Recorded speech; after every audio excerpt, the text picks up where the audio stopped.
McNally is a British politician apparently, according to my group sheet. Thanks, Tom. He's currently the leader of the Liberal Democrats in the House of Lords and a current UK Minister of State for Justice. You can't often say that about a Lib Dem. Lord McNally was born in Blackpool, Lancashire, into an Irish Catholic family and attended St Joseph's College in Blackpool. He's worked for the Fabian Society and the Labour Party, becoming its international secretary, and served as political advisor to Foreign Secretary James Callaghan during the 1970s. He was elected to Commons in 1979 as a member of the Labour Party, and in 1981 he was one of the later defectors to the SDP, as you all know, the forerunner as party alliance of the Liberals of the Liberal Democrats.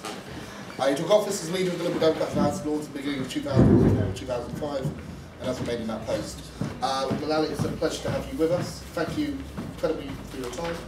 Can we greet him in the usual way?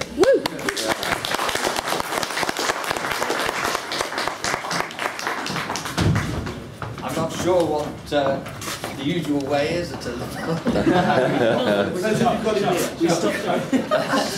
I can tell you a number of my colleagues, when I said I was coming to this conference, said, "Oh, you're taking a risk." But it is a pleasure to be here. I am going to run away a little bit quickly afterwards because tomorrow is my wife's birthday, and so I will be taking her out. And one of the differences, the changes that's happened in my life since May, is that I know by the time I get back to St Albans, a red box will have arrived from the Ministry of Justice, filled with papers that I have to work on and to have ready for return by Monday morning, which is the kind of thing that has changed since May.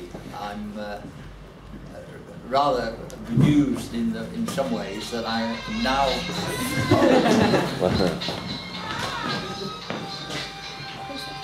Shame. There's always someone, but it's not usually the chairman.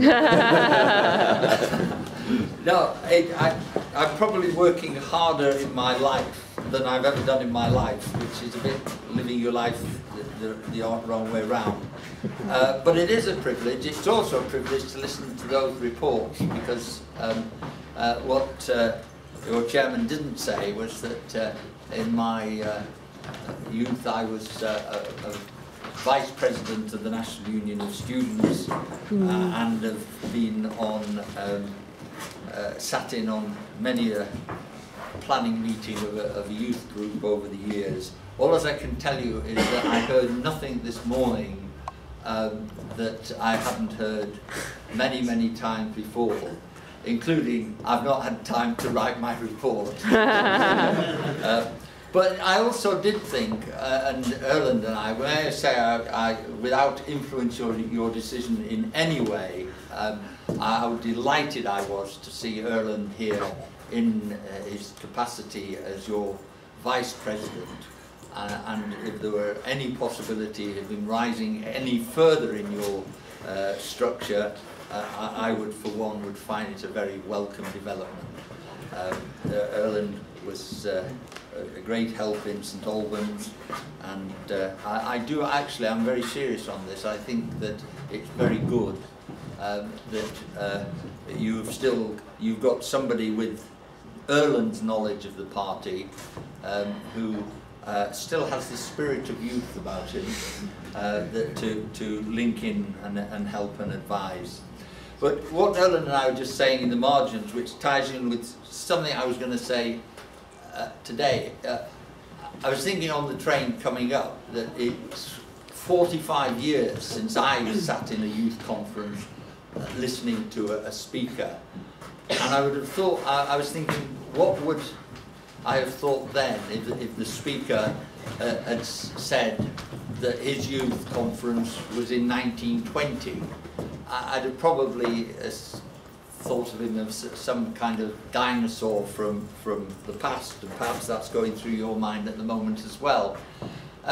But it is worth remembering that people who entered politics in 1920 and lived through the following 45 years, I just dotted it down. They would have lived through the Geddes Acts, the massive cut in public spending that happened in the early 1920s, the general strike, the Wall Street crash, the Great Depression of the 1930s, World War II, the end of Lend-Lease in 1945, the catastrophic cutting off of American aid right at the end of the war, and devaluation in 1948.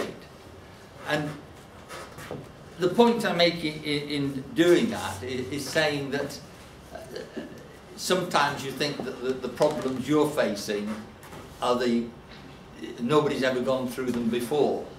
The truth is, in a political life, you'll go through lots of times when you hit choppy water, when you've got to cling to the side of the boat and hope it doesn't sink. It's never a straight line projection. It is, and I say this as an expert from Blackpool, it is a roller coaster life in politics, and you're sometimes going to have tough decisions. And I do appreciate, in one way, you've got a tremendous plus as Lib Dem youth. You're the first generation of Lib Dem youth that will be representing, speaking for, participating in a party in power at national level, and that's a great opportunity. But I also know that you've got the problem of being able to or having to defend what the government does in power, and that can never it can never be easy. You will find very much that, particularly in the student movement, that the Labour Party will quickly become the party that says all the right things for the student movement, whilst conveniently forgetting its record in 13 years in office. Mm-hmm. And I also say that what you've got to understand is that for those of us who've gone into government, as it was for the party as a whole, this wasn't an easy, straightforward decision. We are, I still believe, a radical centre-left party. We take, in our history, we take pride in the fact that our welfare state was essentially created and launched by the great 1906 Liberal government, and that legacy was built on after the Second World War by a Labour government that had as its engine room the massive intellects of Beveridge and Kane, two great liberals. So we take pride in our history as a centre-left party, and I think we can also take pride in our more recent history, when we have been the distinctive voice of civil liberties and human rights in this country, and where we were the lone voice against the war in Iraq and in favour of the international rule of law. So forming a centre-right coalition was not straightforward.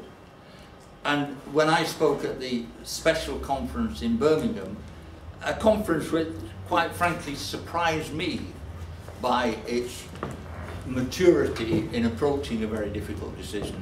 I've said since, only the Liberal Democrats could bring together a couple of thousand people, have a really, really serious, deep philosophical debate about what they were going to do, make a decision which brought credit on everybody, and exclude the press from the whole gathering. But at that special conference, I quoted a poem which was actually written about the international brigade in the Spanish Civil War, but I thought actually summed up the way that many of us approach the coalition. The poem goes, "We came not for medals, honour, glory or pay. We came because with open eyes we saw no other way." And I think what we faced in May of this year was an almost devilish decision by the electorate, in that the return for parties did not make it possible for a centre-left coalition. For one reason, quite a substantial section of the Labour Party had already decided that it wanted to go into opposition and to regroup and find a new leader.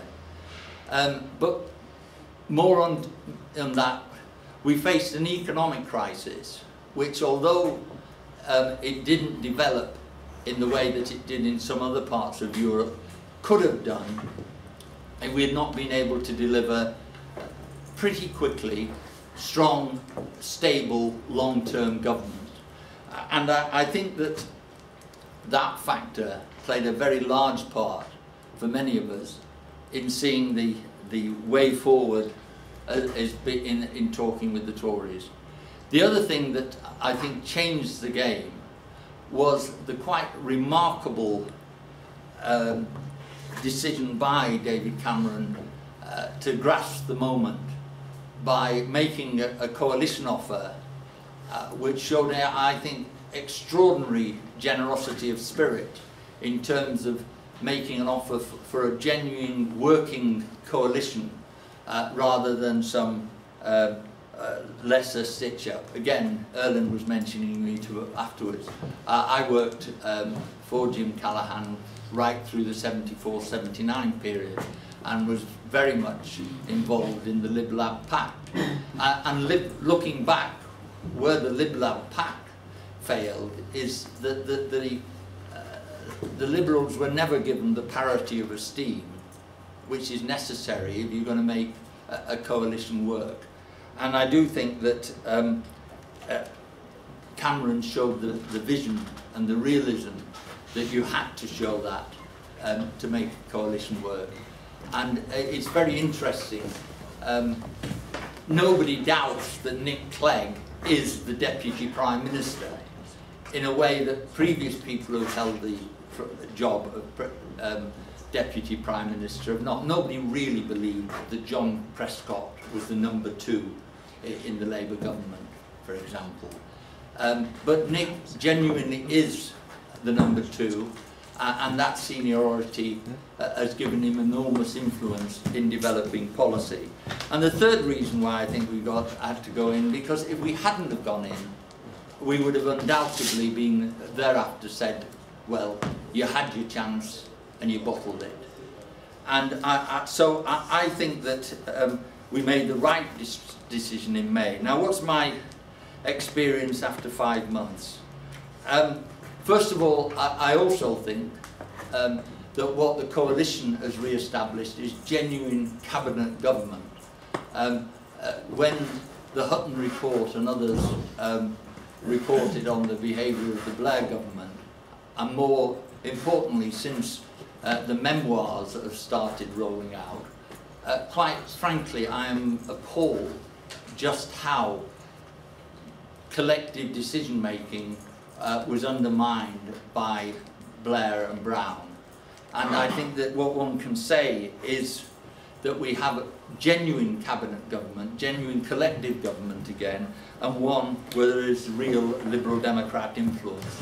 I'm not one of those that thinks that you should go home every night and tick the boxes, these are things we won, these are things we lost. I don't think a coalition effectively works with this. But I don't think anybody can really say that what has happened since May would have been exactly what would have happened if there had been a Conservative majority government. Or for that matter, if we had left ourselves out of it and we'd have left a Tory minority government to stagger on. So I think the government is working very effectively. I think Liberal Democrats are working and having their influence in the government. You wouldn't